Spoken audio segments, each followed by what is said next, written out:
The tears fell unrestrained from Eleanor Wright's face as she clutched her single valise, standing alone on the wooden platform of Willow Creek's dusty train depot in the summer of 1878. The journey from Boston had been long, each mile stretching her courage thinner until it finally snapped at her destination. She had come west to marry a man she'd never met, a cattle rancher named Henry Blackstone, who had placed an advertisement for a wife in the Eastern newspapers. Now that she was here, her bravery had abandoned her completely. Thomas Vaughn noticed her from across the depot. He'd come to town for supplies, not to witness a woman's heartbreak. Yet something about her slender shoulders shaking with silent sobs made him tie his horse to the hitching post and approach. He'd seen mail-order brides before, some happy, some terrified, some already regretting their decision. This one seemed utterly devastated. "Excuse me, miss," he said, removing his worn leather hat. "Are you waiting on someone?" Eleanor startled, hastily wiping her tears with a lace-edged handkerchief that seemed too delicate for this rough territory. "Yes, sir. Mr. Henry Blackstone is meant to meet me here. I'm his bride." The last word came out choked. Thomas's brow furrowed. "Blackstone? From up near Copper Ridge?" When she nodded, his expression darkened. "Miss, I'm afraid I have some difficult news. Henry Blackstone died 3 weeks ago. Caught pneumonia after falling into the creek during a spring storm." Eleanor's knees buckled. Thomas reached out quickly, steadying her with a gentle grip on her arm. "Nobody sent word east?" he asked, though he wasn't surprised. Communication to the eastern states was unreliable at best. "No," she whispered, fresh tears forming. "What am I to do now? I've spent everything I had on this journey. I have nowhere to return to." Thomas watched as she struggled to maintain her composure, chin trembling with the effort. Something about her dignity in the face of disaster moved him deeply. "You've been strong long enough," he said softly, surprising himself with the tenderness in his voice. "Sometimes even the strongest need a moment to fall apart." At his words, Eleanor's careful restraint dissolved. Her shoulders slumped as she finally allowed herself to truly weep. Thomas stood awkwardly for a moment, then tentatively placed a hand on her shoulder. "My sister runs the boarding house in town. Let me take you there. You can rest and figure out your next steps. Willow Creek's a growing place. There might be opportunities here for you." Eleanor looked up at him, this tall stranger with kind eyes the color of a summer storm. "Why would you help me?" Thomas smiled slightly. "Because that's what neighbors do out here. You'll learn that quickly enough." He lifted her valise. "I'm Thomas Vaughn, by the way. I run the Double Circle Ranch about 5 miles south of town." "Eleanor Wright," she replied, offering her gloved hand. "Formerly of Boston, and now of nowhere, it seems." Thomas took her hand briefly. "Well, Miss Wright, for now you're of Willow Creek. And that's somewhere indeed." As they walked toward his wagon, Eleanor felt the slightest flicker of hope beneath her despair. She had come west for a new beginning. Perhaps she would still find one, just not in the way she had expected. Thomas helped Eleanor into his wagon, placing her valise in the back before climbing up beside her. The wooden seat was weathered but sturdy, much like the man himself. "The boarding house is just a few streets over," Thomas explained, flicking the reins to set the horses in motion. "My sister Abigail runs it. She's a bit particular about her rules, but she's got a good heart." Eleanor nodded, trying to regain her composure. "I appreciate your kindness, Mr. Vaughn. I'm not usually so overwhelmed. Takes courage to travel across the country to marry a stranger," Thomas replied. "Most folks around here would admire that, not judge you for a few tears." As they rode through Willow Creek, Eleanor took in the frontier town with wide eyes. A single main street was lined with wooden buildings, a general store, saloon, small church, and various businesses. People moved about with purpose, nodding greetings to Thomas as they passed. It was nothing like Boston's crowded, chaotic streets. "It's smaller than I imagined," she commented. Thomas chuckled. "Willow Creek might seem small now, but it's growing fast. The railroad coming through last year changed everything. New folks arriving weekly." "And what brought you here, Mr. Vaughn?" Eleanor asked, genuinely curious about this man who had so unexpectedly come to her aid. "Been here since '68. Came west after the war with nothing but determination and my brother Jack. We built Double Circle from nothing." His voice held quiet pride. "Jack passed on 3 years back, influenza. But the ranch keeps growing. I'm sorry about your brother, Eleanor said softly. Thomas nodded his acknowledgement as he pulled the wagon to a stop in front of a two-story wooden building with a small sign reading Willow Creek Boarding House. Here we are, he said, jumping down and coming around to help her. His hands were strong and calloused as they briefly held her waist, lowering her to the ground. The door of the boarding house opened, and a woman with Thomas's same storm gray eyes emerged, wiping her hands on an apron. Thomas, wasn't expecting you in town today, she called before her gaze settled on Eleanor. Abby, this is Miss Eleanor Wright, Thomas explained. She's arrived from Boston to marry Henry Blackstone. Understanding dawned immediately on Abigail's face. Oh, my dear, you haven't heard, then? Mr. Vaughn informed me, Eleanor said quietly. I find myself in an unexpected situation. Abigail came forward, taking Eleanor's hands in hers. Well, you're welcome here while you sort things out. I've got a nice room available with a view of the mountains. I don't have much money, Eleanor admitted. I spent nearly everything on the journey. We'll work something out, Abigail assured her with a warm smile. Perhaps you can help around the house in exchange for room and board until you find your feet. Thomas cleared his throat. I'll cover her first week, Abby. Put it on my account. Eleanor turned to him in surprise. Mr. Vaughn, I couldn't possibly. Consider it a welcome to Willow Creek, he interrupted. You can pay me back when you're settled, if it makes you feel better. Eleanor studied his face, finding nothing but sincerity there. Thank you. I will repay you. Abigail gave her brother a curious look before turning back to Eleanor. Come inside, dear. You must be exhausted. I'll show you to your room, and then perhaps a hot meal would help. Thomas handed Eleanor her valise. Miss Wright, I'll check in on you in a few days, if that's all right. See how you're settling in. Eleanor found herself strangely comforted by the prospect. That would be kind of you, Mr. Vaughn. As Abigail led her inside, Eleanor glanced back to see Thomas watching them, his expression thoughtful beneath the brim of his hat. For the first time since stepping off the train, she felt a small measure of peace. Perhaps all was not lost after all. The boarding house was simple but clean, with polished wooden floors and plain furnishings. Abigail led Eleanor up a narrow staircase to a small room at the back of the house. A single bed with a patchwork quilt stood beneath a window that, as promised, offered a view of distant mountains. It's not fancy, Abigail said, setting Eleanor's valise on a wooden trunk at the foot of the bed, but it's comfortable. Bathrooms down the hall we have running water, which is something of a luxury in these parts. It's lovely, Eleanor said sincerely. After weeks of train travel and nights in stations, the simple room seemed like paradise. Abigail studied her with kind eyes. You must be wondering what happens now. I hardly know, Eleanor admitted, sinking onto the edge of the bed. I sold everything I owned in Boston to come here. My parents passed away last winter, and with the family home gone to cover their debts. She trailed off, the reality of her situation settling heavily upon her. Why a mail-order marriage? Abigail asked gently.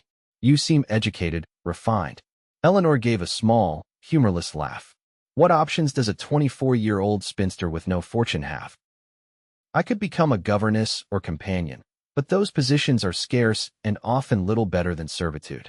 Mr. Blackstone's advertisement promised a new start, a home of my own. She looked down at her hands. It seemed worth the risk. Abigail sat beside her. Well, one door has closed, but others will open. Willow Creek needs educated people. We have a school that's growing faster than poor Miss Jenkins can manage alone. And Dr. Miller's always saying he needs someone who can read his medical texts and help with his records. Hope flickered in Eleanor's heart. I was a teacher's assistant in Boston for several years.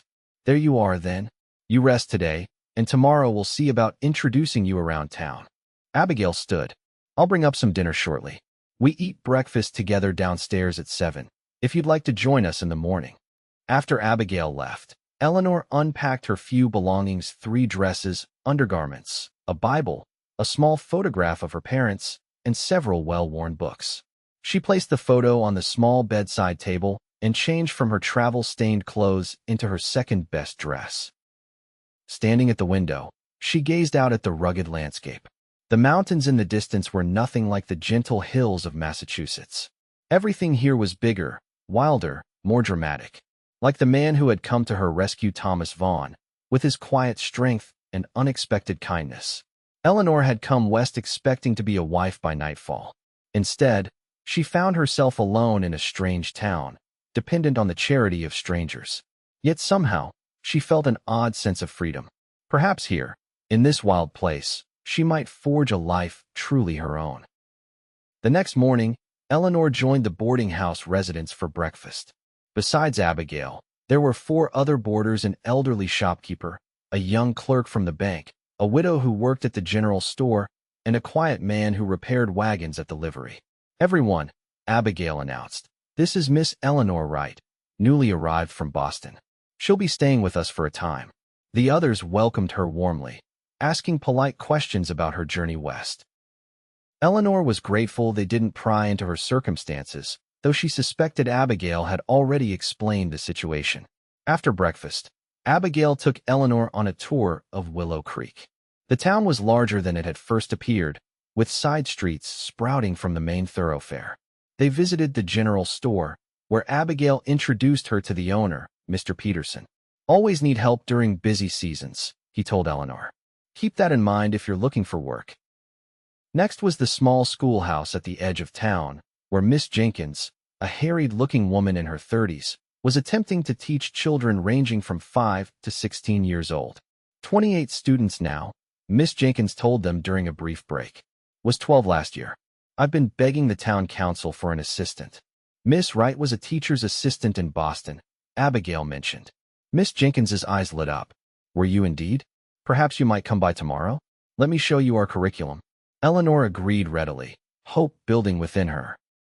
Their last stop was Dr. Miller's office, a tidy building near the center of town. "Ah, new blood," the doctor exclaimed when Abigail explained Eleanor's situation. He was older, with kind eyes and a neat beard streaked with gray. "I need someone who can read my handwriting better than I can, Miss Wright. My patient records are in shambles, and I've medical journals piling up unread." By midday, Eleanor had 2 potential positions to consider: assistant at the school or the doctor's aide. Both would provide modest wages, enough to pay for her room and board and perhaps save a little. "Not bad for your first morning in Willow Creek," Abigail said as they walked back to the boarding house. "You'll have choices to make." "I never expected such opportunities so quickly," Eleanor admitted. "Small towns need capable people, and Thomas putting in a good word didn't hurt." Eleanor glanced at her in surprise. "Thomas spoke to people about me?" Abigail smiled knowingly. "My brother rode all over town at dawn, telling folks about the educated lady from Boston who might be looking for work. He's not one for many words, but when he does speak, people listen." Eleanor felt warmth spread through her chest at the thought of Thomas Vaughn advocating for her. "He's been very kind." "Kind isn't usually the first word people use for Thomas," Abigail said with a laugh. "Serious, reliable, stubborn as a mule, those come up more often. But yes, he has a good heart." As they approached the boarding house, Eleanor spotted a familiar figure tying a horse to the hitching post out front. "Speak of the devil," Abigail murmured. "I thought he'd be back at the ranch by now." Thomas turned as they approached, removing his hat. "Miss Wright, Abby. How's the town tour going?" "Wonderfully," Eleanor replied, surprised by how pleased she was to see him. "I may have found employment already, thanks to your kind words around town." Thomas shrugged, looking slightly embarrassed. "Folks here are always looking for skilled people. I just mentioned you might be staying. Still, I appreciate it greatly." Abigail looked between them with interest. "I need to start lunch for the boarders. Eleanor, why don't you show Thomas how well you're settling in?" Before Eleanor could respond, Abigail had disappeared into the house, leaving them standing somewhat awkwardly on the porch. "Would you like to sit?" Eleanor gestured to the wooden chairs. "Unless you have pressing business elsewhere." "No pressing business," Thomas said, taking a seat beside her. "Ranch is quiet today. Thought I'd check how you were faring." Eleanor sat, arranging her skirts. "Better than I could have hoped. Everyone has been so welcoming. Good people here, mostly." Thomas looked out at the town, his profile strong against the bright sky. "Different from the East, I imagine. Very different. But in good ways, I think. There's a directness here that's refreshing." Thomas turned to her. "Have you decided what you'll do? For work, I mean." "I'm considering the school or Dr. Miller's office. Both appeal in different ways. You'd be good at either, Thomas said with such confidence that Eleanor blinked in surprise. You hardly know me, Mr. Vaughn. His lips quirked in a small smile. I'm a decent judge of character. Had to be, building a ranch from nothing. He hesitated, then added, I was wondering if you might like to see a bit more of the area on Sunday. After church, if you attend, I could show you around the countryside, give you a better sense of your new home. Eleanor's heart fluttered unexpectedly. I would like that very much. Good. Thomas stood, replacing his hat. I should get back. Got a delivery of new calves coming tomorrow. Need to prepare. Thank you for checking on me, Eleanor said, rising as well. And for everything else. Thomas nodded, his eyes meeting hers briefly before he turned to untie his horse. Sunday then. After church, as she watched him ride away, Eleanor felt a curious lightness in her chest. She had come west expecting one life and found the possibility of something entirely different. Something, perhaps, even better. The remainder of the week passed in a whirlwind of activity. Eleanor visited both the school and the doctor's office, finding herself drawn to the schoolhouse's challenges. After much consideration, she accepted Miss Jenkins's offer to become her assistant, starting the following Monday. You'll be a godsend, Miss Jenkins said with obvious relief. The younger children especially need attention I simply cannot provide while teaching the older students. The modest salary would cover her room and board at Abigail's, with a little left over to save. It wasn't the life she had envisioned when leaving Boston, but Eleanor found herself looking forward to it with unexpected enthusiasm. By Sunday morning, Eleanor was filled with nervous anticipation for her outing with Thomas. She wore her best dress to church, a deep blue cotton with a lace collar that brought out the blue in her eyes. Her golden brown hair was pinned neatly beneath a modest bonnet. The small church was nearly full when she arrived with Abigail. Eleanor noticed Thomas immediately, sitting near the back in a clean white shirt and dark vest, his usual work clothes replaced with his Sunday best. He nodded to her, his expression serious but his eyes warm. After the service, townspeople gathered outside to socialize. Eleanor was introduced to more residents, including Mayor Fletcher and his wife, who expressed delight that the school would have another teacher. Children are our future out here, Mrs. Fletcher said earnestly. We need good education if Willow Creek is to thrive. Thomas eventually made his way to Eleanor's side. Ready for that tour, Miss Wright? He asked quietly. Yes, I just need to fetch my shawl from Abigail. Thomas escorted Eleanor to a small buggy waiting nearby, helping her up before climbing in beside her. The vehicle was newer and more comfortable than his work wagon. This is lovely, Eleanor commented as they set off. Don't use it often, Thomas admitted. Seemed right for a Sunday drive, though. They headed out of town, following a well-traveled road that wound through rolling grasslands dotted with wildflowers. The mountains loomed larger as they traveled, their peaks still holding patches of snow despite the summer warmth. It's beautiful, Eleanor breathed, taking in the vast landscape. So open and free. Thomas glanced at her. That's what struck me when I first came west. After the war, everything back east felt confined, crowded with ghosts. You fought in the war? Eleanor asked gently. Thomas nodded, his jaw tightening slightly. Union cavalry. My brother Jack and I both enlisted in '62. Saw things no man should see. My father lost his brother at Gettysburg, Eleanor said. He never really recovered from it. Thomas was quiet for a moment. Out here, a man can leave those memories behind. Not forget, but find peace with them. Is that why you stayed? Partly. And there's a freedom in building something from nothing. He gestured toward the horizon. When Jack and I started, all we had was a claim stake and determination. Now Double Circle runs 500 head of cattle on 3,000 acres. That's remarkable, Eleanor said with genuine admiration. Thomas shrugged modestly. Hard work and some luck with the weather. He pointed to their right, where a creek meandered through a stand of cottonwoods. That's a good spot for a picnic, if you're hungry. Eleanor smiled. That sounds wonderful. Thomas guided the buggy toward the trees, stopping in a shady spot near the water. From the back of the buggy, he produced a basket. Abby's doing, he explained with a slight smile. Said I couldn't take you on a proper outing without proper refreshments. Your sister is very thoughtful. They spread a blanket on the grass, and Eleanor helped unpack the basket: fried chicken, biscuits, apple preserves, and a jar of lemonade. As they ate, conversation flowed more easily than Eleanor had expected. Thomas told her about the challenges and rewards of ranching, the harsh winters, summer droughts, but also the satisfaction of seeing the herds grow and thrive.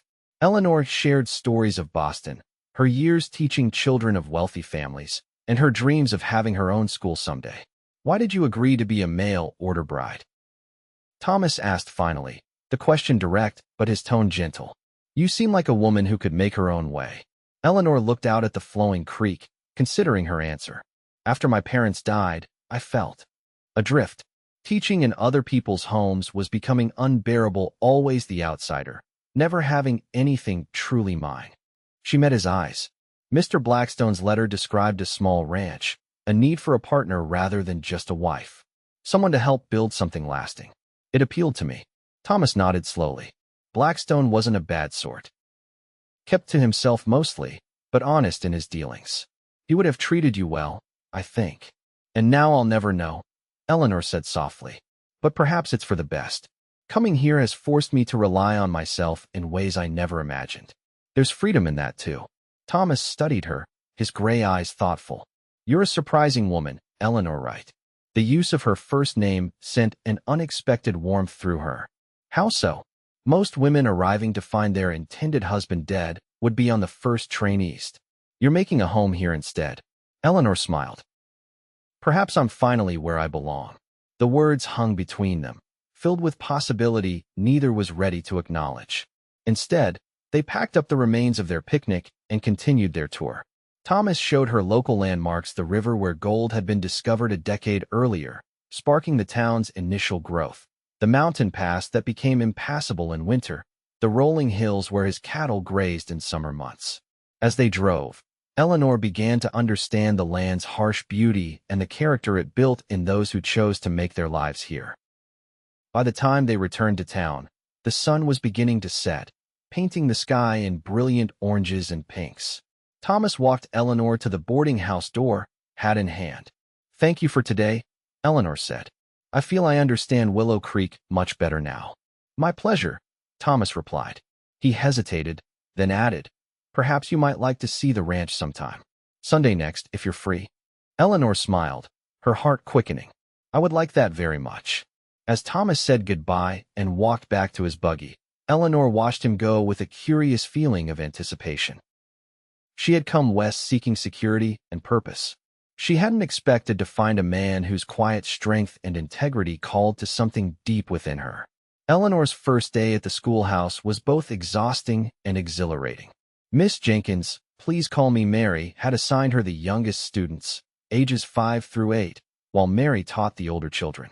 The schoolroom was divided by a partial wall, allowing Eleanor to conduct her lessons without too much distraction. Her 12 young charges were a mix of eager learners and restless spirits. Some were children of merchants and townsfolk, while others came from outlying farms and ranches, riding ponies or walking miles to attend school. All were curious about their new teacher from the east. "Do you know how to shoot, Miss Wright?" asked 7-year-old Billy Peterson, the general store owner's son. "No, I'm afraid not," Eleanor admitted. "My pa says everyone out here should know how to handle a gun," Billy declared with the certainty of childhood.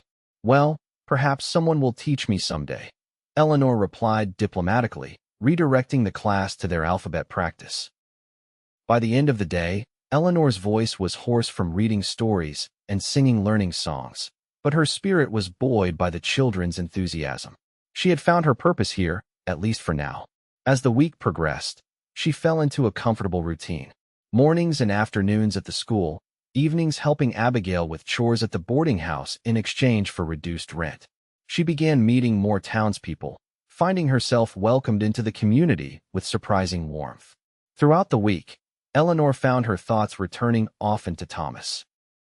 She hadn't seen him since their Sunday outing, though Abigail mentioned he was busy with ranch work. Spring's always hectic, new calves, fence repairs after winter damage. "He probably won't make it to town until Saturday at earliest," Abigail explained while they prepared dinner Wednesday evening. "I'm looking forward to seeing his ranch," Eleanor admitted, trying to sound casual. Abigail gave her a knowing look. "Thomas doesn't invite many people out there. He's particular about his privacy." "Oh, Eleanor tried to hide her pleasure at the implication. Hmm. Not even sure the last time he showed a woman around double circle. Abigail smiled as she kneaded dough for biscuits. My brother's a good man, Eleanor. Best I know. But he's been alone a long time. Set in his ways.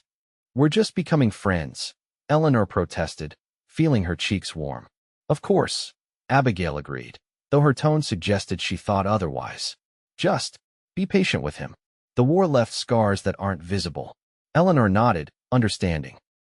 She had seen such scars in her own father, who had never spoken of his experiences fighting, but had woken many nights shouting in terror from dreams he refused to describe. Saturday afternoon, Eleanor was helping in the general store. Mr. Peterson had asked if she might mind the counter while he took inventory when Thomas entered, his hat in hand. Miss Wright, he said with evident surprise. Didn't expect to see you here. Just helping out for a few hours, she explained, suddenly conscious of her plain work apron and hair coming loose from its pins. Mr. Peterson is in the storeroom. Thomas nodded, but made no move toward the back of the store. Are we still on for tomorrow? The ranch tour. Yes, I'm looking forward to it, Eleanor replied, pleased by the barely perceptible relief in his expression. Good. I'll come by after church again, around noon. Thought we might have dinner out there, if that suits you. That sounds lovely. Thomas studied her for a moment. How's the teaching going? Wonderfully, though it's exhausting, Eleanor admitted with a smile. I have 12 little ones who seem to have endless energy and questions. Bet you're good with them, Thomas said. You have a gentleness about you, but strength too. The compliment warmed Eleanor from within. Thank you. I'm enjoying it more than I expected. Mr. Peterson emerged from the back then, greeting Thomas heartily. Come for those fence staples? Just got them in yesterday. As the men discussed ranching supplies, Eleanor helped another customer with fabric selection. By the time she finished, Thomas was concluding his business.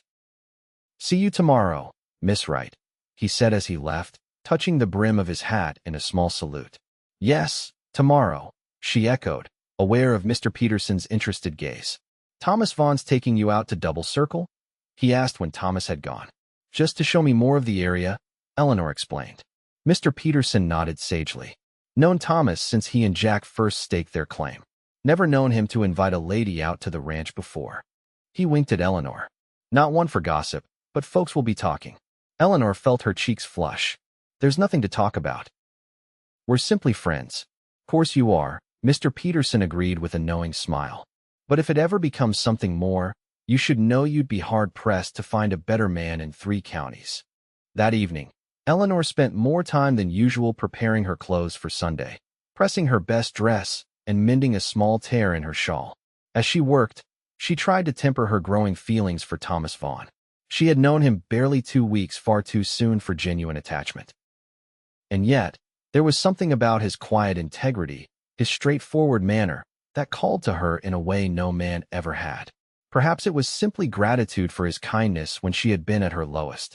Or perhaps it was something more. Sunday dawned clear and warm. At church, Eleanor found herself searching for Thomas, disappointed when he didn't appear before the service began. Just as the congregation rose for the opening hymn, however, the door opened and Thomas slipped in, taking a seat in the back row. His hair was damp, as if freshly washed, and he wore a clean dark suit that emphasized his broad shoulders. Their eyes met briefly across the church, and Thomas gave her a small nod that sent her heart fluttering. Eleanor turned quickly back to her hymnal, aware of Abigail's amused glance beside her. After the service, Thomas made his way to Eleanor's side as she chatted with Mary Jenkins. Miss Wright, he greeted her. Miss Jenkins. Mr. Vaughn, Mary replied with a smile. Rarely see you in town 2 days running. Special occasion, he said, his eyes meeting Eleanor's. Ready for that tour, Miss Wright? Eleanor nodded, saying goodbye to Mary and Abigail before allowing Thomas to escort her to his buggy. This time, she noticed, he had added a cushion to her seat for comfort. They headed northwest out of town, following a different road than their previous outing. The landscape grew more rugged, with rocky outcroppings breaking up the rolling grasslands. How far is your ranch? Eleanor asked as they traveled. About 5 miles from town. Far enough for privacy, close enough for convenience. Thomas handled the horses with easy confidence. Land's not as rich as some, but there's good water year-round from the mountains, and that makes all the difference. As they crested a hill, the valley below opened up before them. A cluster of buildings nestled at the base of the hill, a substantial log house, a large barn, bunkhouse, and several outbuildings. Beyond stretched fenced pastures where cattle grazed, and in the distance, mountains rose majestically against the blue sky. "That's Double Circle," Thomas said, a note of pride in his voice. "Started with just a one-room cabin and 20 head of cattle. Built it up year by year." "It's magnificent," Eleanor said sincerely. "You must be very proud." "Had help along the way. My brother Jack was the real visionary. I was just the stubborn one who wouldn't quit when things got rough." They drove down into the valley, approaching the ranch buildings. As they neared, a dog came bounding out to meet them, a black and white border collie who barked joyfully at Thomas's return. "That's Scout," Thomas explained as he brought the buggy to a halt before the main house. "Best cattle dog in the territory." The dog circled the buggy, tail wagging furiously as Thomas jumped down and came around to help Eleanor descend. "The ranch is typically busier, but I gave most of the hands the day off," Thomas explained as he tied the horses. "Thought you might prefer a quieter tour." "That was thoughtful of you." Scout approached Eleanor cautiously, sniffing at her skirts before deciding she was acceptable and nudging her hand for attention. "He likes you," Thomas observed as Eleanor bent to pet the dog. "Good judge of character, Scout is." Thomas showed Eleanor around the ranch buildings, first the barn with its stalls for horses and storage for hay, the bunkhouse where the ranch hands lived, the smokehouse and storage sheds. Everything was orderly and well-maintained, reflecting Thomas's practical nature. The main house was the last stop on their tour.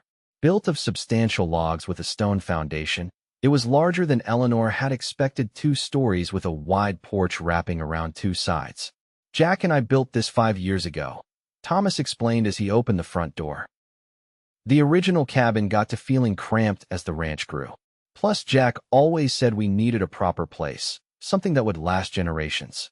The interior was surprisingly comfortable, if plainly furnished. A large main room held a stone fireplace, solid wooden furniture, and bookshelves filled with volumes that made Eleanor raise her eyebrows in surprise. Thomas noticed her reaction. "Jack was the reader.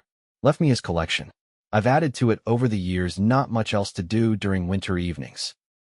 The kitchen was spacious and well-equipped, with a cast-iron stove, wooden work table, and rows of copper pots hanging from the ceiling. "Do you cook for yourself?" Eleanor asked. "When I'm alone. When the hands are working close to the house. Mrs. Martinez comes up from town 3 days a week to cook. Makes enough to last the other days." Upstairs were 3 bedrooms and a small study. Thomas showed her the views from each window, the ranch yard, the pastures, the mountains beyond. The rooms were simply furnished but comfortable, with handmade quilts on the beds and braided rugs on the floors. "It's a wonderful home," Eleanor said as they returned downstairs. "So solid and welcoming." Thomas looked pleased. "Built it to last. Hoped someday to fill it with family." A shadow crossed his face briefly. "Hasn't worked out that way yet." Eleanor's heart quickened at the implication of "yet" in his statement.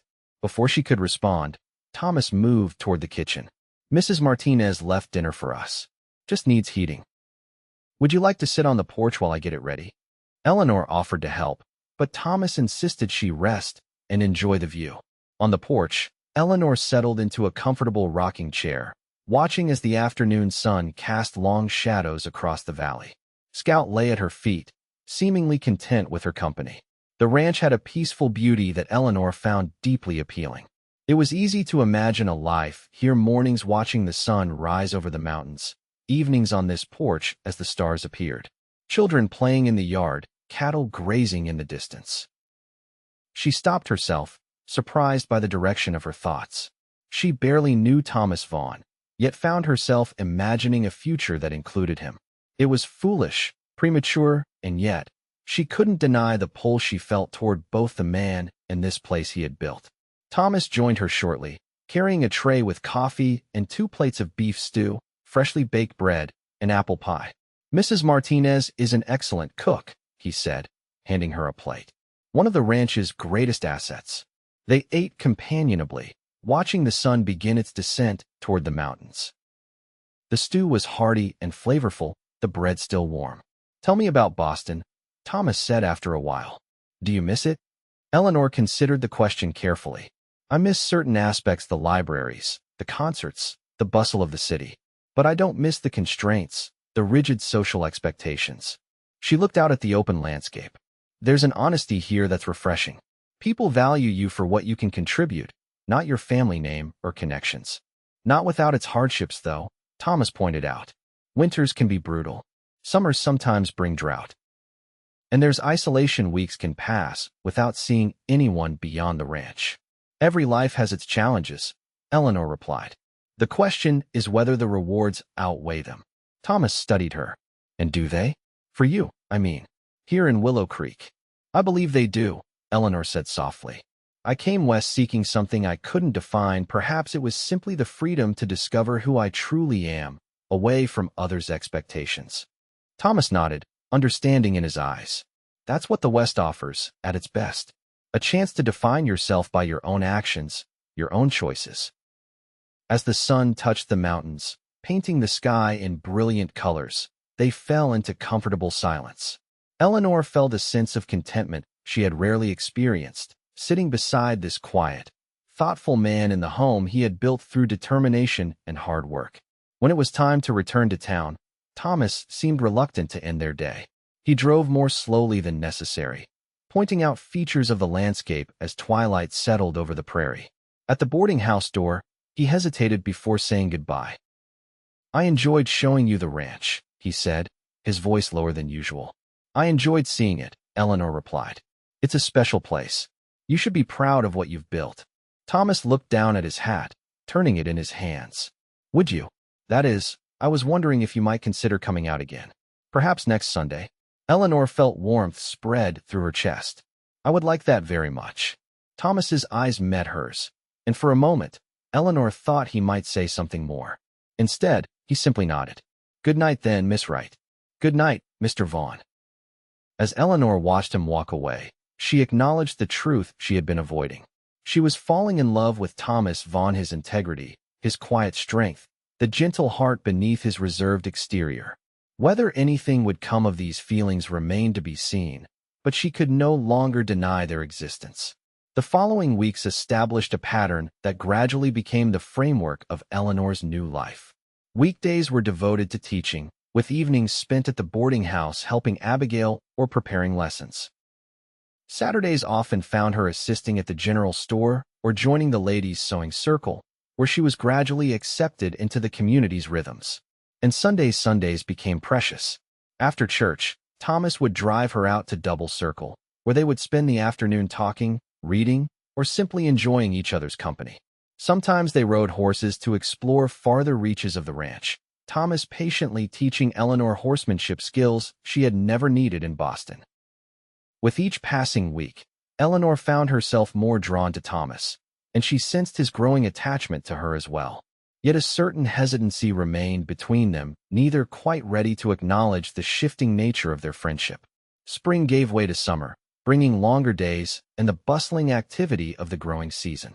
The school term ended in mid-June, giving Eleanor unexpected free time. Rather than resting, she found herself increasingly involved in community activities, helping organize the town's Independence Day celebration, assisting Dr. Miller with his records one afternoon a week, and continuing to aid Mr. Peterson at the general store. You've become indispensable around here, Abigail remarked one evening as they prepared dinner. Hard to believe you've only been in Willow Creek for 2 months. It feels longer, somehow, Eleanor admitted. As if I've always been here. Abigail smiled knowingly. And how are your Sunday outings with my brother? Eleanor busied herself with slicing bread to hide her blush. Pleasant as always.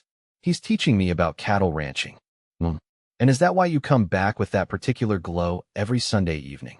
Abigail, Eleanor protested, though without much conviction. He cares for you, you know. Abigail said more seriously.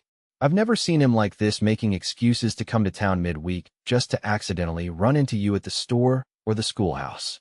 Eleanor's heart quickened. He's just being kind. Thomas is kind, but he's not one to waste time on social niceties unless there's good reason. Abigail placed a hand on Eleanor's arm. He's not a man who expresses himself easily with words. but his actions speak clearly enough. Eleanor thought of the small gifts Thomas had begun bringing her wildflowers gathered on his ride to town, a book of poetry he thought she might enjoy, a carved wooden box for her hairpins made during the long winter evenings. "I care for him too," she admitted softly. "More than I perhaps should, given how we met." "How you met doesn't matter," Abigail said firmly. "What matters is who you are together." The Independence Day celebration brought the entire community together in the town square. Tables laden with food stretched under shade trees. Bunting decorated the gazebo where the town band played, and children ran about with sparklers as the day progressed into evening. Eleanor found herself surrounded by people who now greeted her by name, included her in their conversations, and treated her as one of their own. It was a startling contrast to her last July 4th in Boston, where she had stood on the edges of a gathering, a poor relation tolerated but not truly welcomed. Thomas arrived mid-afternoon, having left the ranch in the hands of his foreman for the holiday. He found Eleanor helping organize games for the children. "You look happy," he observed as they watched the youngsters race with eggs balanced on spoons. "I am," Eleanor replied simply. "Somehow, this has become home." Thomas smiled, a rare full smile that transformed his usually serious face. "Glad to hear it." As evening approached, lanterns were lit around the square, and couples began dancing to the band's music. Eleanor stood watching, clapping along with the lively tunes. "Would you dance with me?" Thomas asked suddenly, offering his hand. Eleanor looked at him in surprise. "You dance?" A hint of mischief appeared in his eyes. "Not well, but I know the steps. Jack's wife insisted we learn, said no brother-in-law of hers would embarrass her at socials." Eleanor placed her hand in his. "Then I'd be honored, Mr. Vaughn." Thomas led her to the area before the gazebo where other couples were dancing a simple reel. His hand was warm and steady at her waist, his steps more graceful than he had implied. As they moved through the patterns of the dance, Eleanor felt a happiness so complete it almost frightened her. When the music shifted to a waltz, Thomas drew her slightly closer, his eyes never leaving hers. "Is this all right?" he asked quietly. "Yes," Eleanor whispered, aware of curious glances from townspeople around them. As they moved slowly to the music, Thomas finally spoke the words that had been unspoken between them. "Eleanor, I need to tell you something." Her heart quickened at his use of her first name. "Yes, I've grown to care for you. More than I expected, more than I thought possible after." He trailed off, then continued with determination. "I know you came here expecting a different life, a different man, and I have no right to ask anything of you. But I wanted you to know that you've brought something to my life I thought was lost forever." Eleanor's eyes filled with tears. "Oh, Thomas." Before she could say more, a shout came from the edge of the square. "Fire! Fire at the mill!" The music stopped abruptly as men rushed toward the column of smoke, now visible rising from the lumber mill at the edge of town. Thomas squeezed Eleanor's hand once before joining them, running toward the danger without hesitation. Eleanor joined the line of women organizing water brigades, passing buckets from the town well toward the burning building. For 2 hours, the entire community fought the blaze, finally containing it before it could spread to neighboring structures. Thomas emerged from the smoke, his face streaked with soot, clothes singed in places. He had helped rescue 2 mill workers trapped inside, carrying one to safety on his shoulders. Eleanor rushed to him as Dr. Miller examined his burns. "Are you all right?" "I'm fine," he assured her, wincing slightly as the doctor applied salve to his hands. "Just a few blisters." Others weren't so lucky. One man had suffered serious burns and was being treated in the doctor's office. The mill itself was severely damaged, though the quick response had saved the structure from complete destruction. As the crisis passed and people began dispersing to their homes, the celebration forgotten, Thomas walked Eleanor back to the boarding house. "I'm sorry our evening was interrupted," he said, his bandaged hands held awkwardly at his sides. "There will be other evenings," Eleanor replied softly.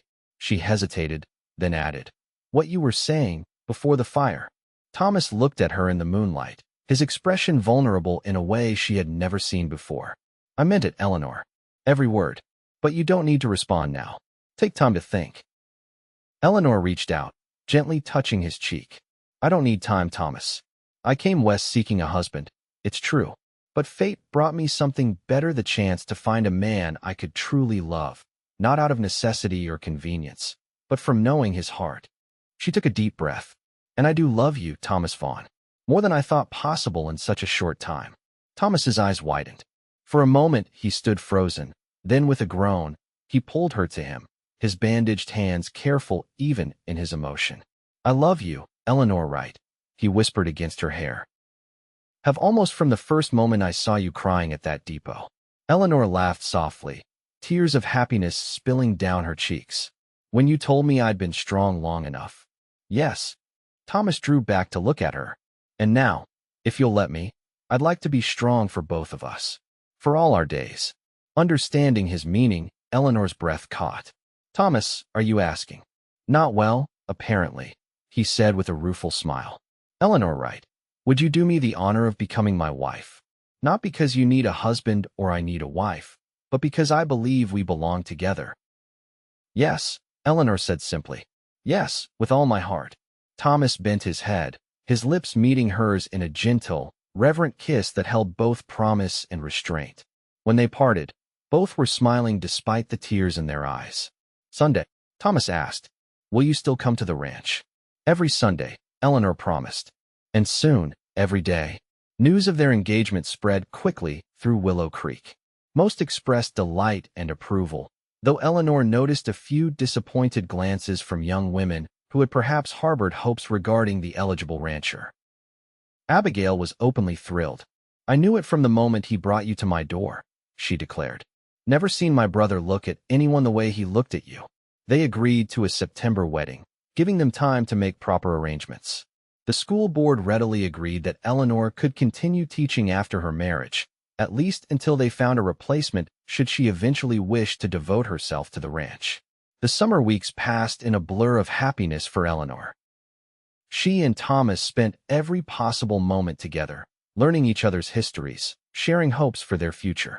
Thomas spoke more openly about his experiences during the war, the nightmares that sometimes still plagued him, and his grief over losing his brother to influenza. Eleanor told him about her parents' deaths, her fears of becoming a burden to distant relatives who had made it clear she wasn't welcome. Never again, Thomas promised her. You'll never be unwelcome or unwanted as long as I live. On a warm August evening, Thomas took Eleanor to a hilltop overlooking Double Circle. Spread before them in the golden sunset light, the ranch looked peaceful and prosperous. I want to show you something, Thomas said, leading her to a flat area near the hilltop. Jack and I picked this spot years ago, but I never had the heart to build after he died. He gestured to the cleared space. I thought perhaps, if you liked it, we might build a new home here. Something we designed together. Eleanor gasped at the magnificent view. It's perfect, Thomas. But the house you have is already wonderful. It is, he agreed. But that was Jack's vision, his dream. I want something that's ours, yours and mine. A new beginning. Tears filled Eleanor's eyes at the sentiment. I would love that. They spent the evening sketching ideas in the dirt with sticks, a larger kitchen for Eleanor, a study for Thomas, rooms for children they both hoped would come. As darkness fell and stars appeared overhead, they sat wrapped in a blanket Thomas had brought, dreaming together of their future. When I stepped off that train in May, I thought my world had ended, Eleanor mused. Now I can't imagine being anywhere else, with anyone else. Thomas tightened his arms around her. Sometimes the best journeys take unexpected turns. September arrived with cooler temperatures and the golden light of early autumn. The town church was decorated with wildflowers and ribbons for the wedding, which would be followed by a community celebration in the town square. The morning of their wedding day, Eleanor stood in her room at the boarding house, wearing the new dress she and Abigail had labored over cream-colored silk with delicate embroidery at the collar and cuffs. Her hair was arranged with small white flowers, and around her neck hung a gold locket that had been her mother's. A knock at the door revealed Mary Jenkins, who had become a dear friend over the summer months. You look beautiful, Mary said, squeezing Eleanor's hands. Thomas won't know what hit him. Eleanor laughed nervously. I can hardly believe this day has come. Believe it, Mary replied with a smile. The whole town's been waiting for it since June. Abigail entered then, her eyes filling with tears at the sight of Eleanor. Oh, you're lovely. My brother is the luckiest man in the territory. She handed Eleanor a small package. This is from Thomas. He asked me to give it to you this morning. Eleanor unwrapped the paper to find a small wooden box, intricately carved with wildflowers and her initials. Inside lay a gold band etched with a pattern of intertwining vines. It was our mother's, Abigail explained. Thomas has kept it all these years, waiting for the right woman. Tears threatened to spill from Eleanor's eyes. I need to see him. Before the ceremony. That's not traditional, Mary began. Please, Eleanor insisted. Just for a moment. Abigail nodded understanding. He's in the church study. I'll take you. Thomas stood by the window in his dark suit, hat in hand, looking more nervous than Eleanor had ever seen him. When the door opened and she entered, his eyes widened. Eleanor, he breathed. You're not supposed to. I needed to see you, she interrupted, crossing to him. To thank you for this. She held up the ring box.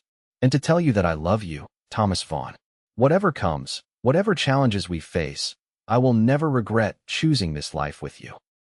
Thomas's face softened, the tension leaving his shoulders. He reached for her hands, holding them gently in his.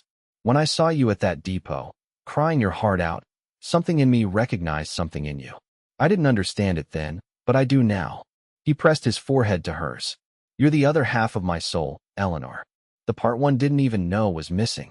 They stood that way for a long moment, drawing strength from each other before the public ceremony that would unite their lives formally. Ready? Eleanor asked finally.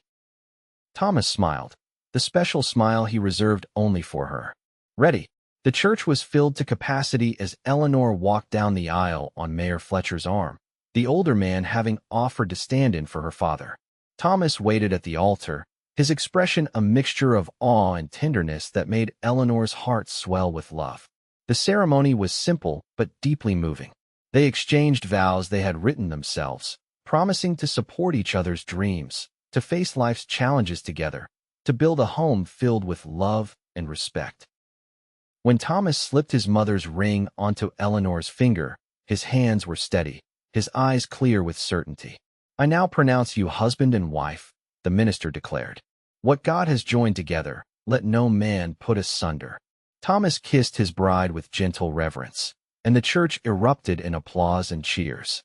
As they turned to face their community as Mr. and Mrs. Vaughn, Eleanor felt a sense of rightness, of belonging, that confirmed every choice that had led her to this moment.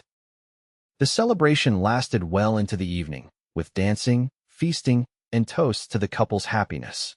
As twilight approached, Thomas led Eleanor to the buggy that would take them to Double Circle, now their shared home. Happy? He asked as they drove away from town, the sounds of celebration fading behind them. Completely, Eleanor assured him, nestling against his side. Though I still can't believe how much my life has changed in 4 months. From a tearful mail-order bride with no prospect to a married woman with a home, a career, and a community that's embraced me. Thomas smiled, his arm tightening around her shoulders. And a husband who adores you. That most of all, Eleanor agreed, reaching up to touch his face. When you found me crying at the depot and told me I'd been strong long enough, you couldn't have known how true those words were, or how much I needed someone to see that in me. I think part of me did know, Thomas said thoughtfully. Something recognized you as important, even then. As they approached Double Circle, now illuminated by lanterns the ranch hands had lit in welcome, Eleanor felt a surge of gratitude for every circumstance that had brought her west, even the heartbreak of discovering her intended husband had died. Without that loss, she would never have found Thomas, never have discovered her own strength, never have built this life that now stretched before her filled with promise. Welcome home, Mrs. Vaughn, Thomas said as he helped her from the buggy. Eleanor looked up at the house, at the man beside her, at the life they would build together. Home, she repeated, the word filled with all the meaning and emotion of their journey. Yes, I'm finally home. As autumn gave way to winter, Eleanor and Thomas settled into the rhythms of married life. Eleanor continued teaching while also learning the business of running a cattle ranch. Thomas began construction on their new home on the hilltop, working alongside his men whenever weather permitted, determined to have it ready by spring. Their days were filled with work and purpose, their evenings with conversation and closeness. As the first snows fell, bringing a hush to the landscape, they found joy in simple pleasures, reading by the fire, planning for their future, discovering the deep companionship that grows between two people truly matched in spirit and resolve. When spring arrived, bringing new growth to the land, Eleanor discovered she was expecting their first child. Thomas's joy at the news was boundless. His care for her during the months that followed both tender and occasionally amusing in its intensity. Their hilltop home was completed just in time, its wide windows capturing views of the mountains and valleys that had become so dear to them both. As Eleanor arranged their belongings in this house they had designed together, she often paused to marvel at the journey that had brought her here. On a warm June evening, almost exactly a year after she had first arrived in Willow Creek, Eleanor sat on the porch of their new home, her hand resting on her growing belly. Thomas joined her, settling into the chair beside hers and taking her hand. "Penny for your thoughts," he said quietly. Eleanor smiled. "I was thinking about that day at the depot. How frightened and alone I felt. How certain I was that everything was lost." Thomas brought her hand to his lips. "And now I understand that endings can be beginnings in disguise." She looked out over their ranch, as the setting sun gilded the landscape. "What seemed like the worst day of my life was actually the first day of everything good." Thomas's eyes held hers, filled with the love that had grown between them through all the seasons of their first year together. "I'm grateful every day that I happened to be in town that afternoon." "Not chance," Eleanor said with certainty. "Fate." As twilight deepened around them, they sat together in contented silence, watching as the first stars appeared in the vast western sky. Their lives, like those stars, had aligned in patterns neither could have predicted, but both now recognized as perfect in their design. Eleanor Wright Vaughn, once a tearful mail-order bride with no prospects, had found not just a husband but a partner, not just a home but a place where she truly belonged. And Thomas Vaughn, who had told a crying stranger she'd been strong long enough, had found someone with whom to share both his strength and his vulnerability, his past and his future. Together, they had built something neither could have created alone, a love as vast and enduring as the western landscape that had brought them together.